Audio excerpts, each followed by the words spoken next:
Bom dia, alunos do Colégio Cristão da Penha. Aqui é o professor Jefferson, aos alunos do oitavo ano, aula de História hoje, tá, gente? Bem, gente, vamos dar continuidade aos nossos estudos nesse período de quarentena, né?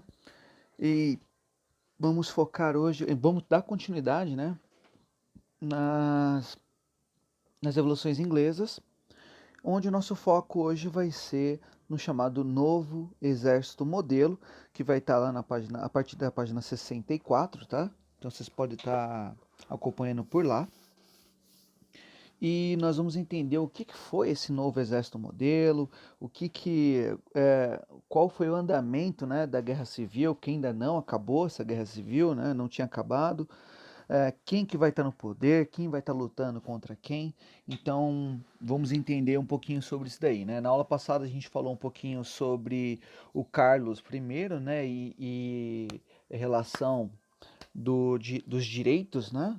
Direitos, a carta de petição de direitos, né?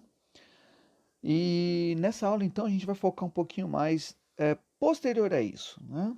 O que vai acontecer, então, posterior a isso? Bem, vamos entender um pouquinho aí.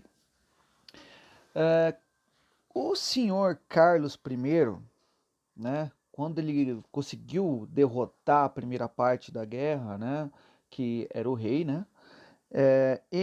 Depois que ele venceu os escoceses, então o próximo passo dele foi prender todos os opositores no parlamento. Não é uma atitude muito democrática isso, né? Lembrando que a Inglaterra estava num governo, num modelo de governo monarquia parlamentarista, ou seja, você tem o rei, mas você também tem o parlamento que o rei também tem que ouvir, né? Então, uma atitude nada democrática foi, ele acabou de ter a vitória, ou seja, ele estava com um certo prestígio, estava com um exército e tal, e ele foi lá, invadiu o parlamento e prendeu os líderes do parlamento, principalmente os seus opositores, tá? Óbvio que o parlamento vai organizar uma reação, né, que vai ser a Guerra Civil Inglesa, né, a partir de 1642, que nós vamos ter o seu líder chamado Oliver Cromwell, que ele vai liderar essas tropas, né, do parlamento e organizou o chamado New Model Army, ou Novo Exército Modelo, tá? Nós vamos ter, gente, dois grupos aí, então, nessa guerra. Primeiro que é o grupo do rei, quem vai fazer parte? A nobreza anglicana e a católica. E nós vamos ter o segundo, que é o grupo da burguesia, né? Mais os gentry, camponeses, que é os camponeses pobres, e os yeomans, que são aqueles pequenos proprietários de terras, né, rurais.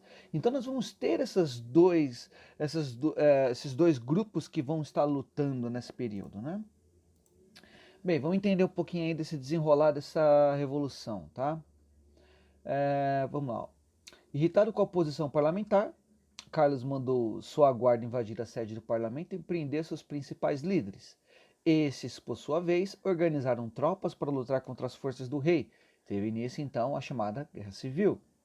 Na divisão de forças em conflito estavam do lado do rei, principalmente a nobreza anglicana e a católica. Já do outro lado do parlamento estavam basicamente a burguesia, os gentry, os yeomen, que são os pequenos e médios produtores rurais, e os camponeses pobres. Quem estava então liderando as tropas do parlamento foi o Sr. Oliver Cromwell, né, que vai organizar o chamado novo exército, novo modelo de exército ou novo exército modelo. Esse é o cenário, tá, gente? Uma coisa interessante aqui, gente, que se você pegar aí a partir do capítulo do terceiro parágrafo, tá assim, ó.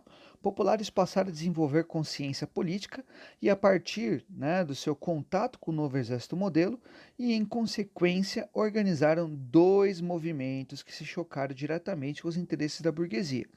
Porque é assim, gente, esse novo exército modelo era aceito qualquer pessoa,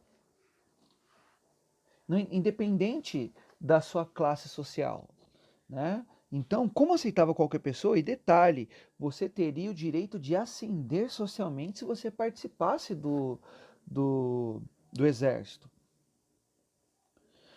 As pessoas, então, a partir desse novo modelo de pensamento, onde as informações eram liberadas para a população, ou seja, o povo estava começando a ter consciência política, eles entenderam, começaram a ter a chamada consciência política. Só que, quando você tem essa consciência política, nós vamos também perceber que nem os burgueses também não, né? Os burgueses não estavam simplesmente pensando no povo, mas sim nos interesses deles.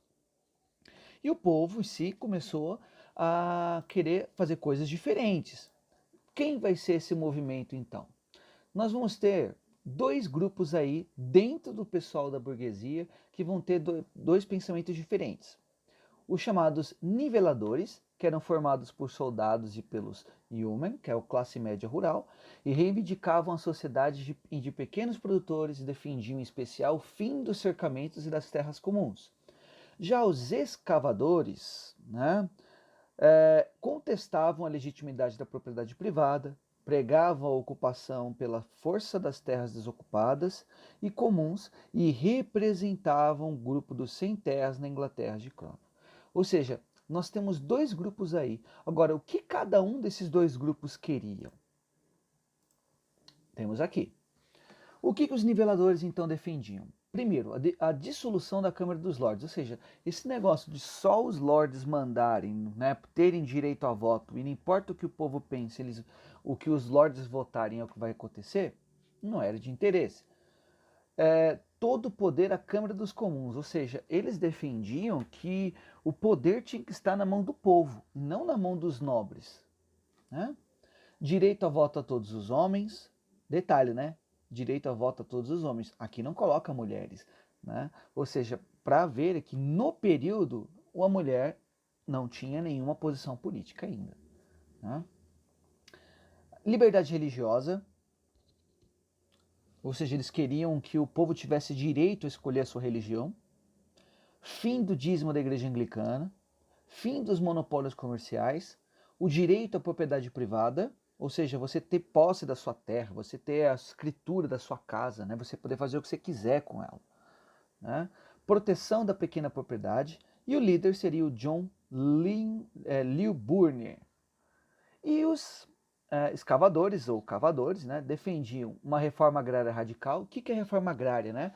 É você pegar todo o território que não tem dono ou tem dono e não está fazendo nada e dividir entre o povo.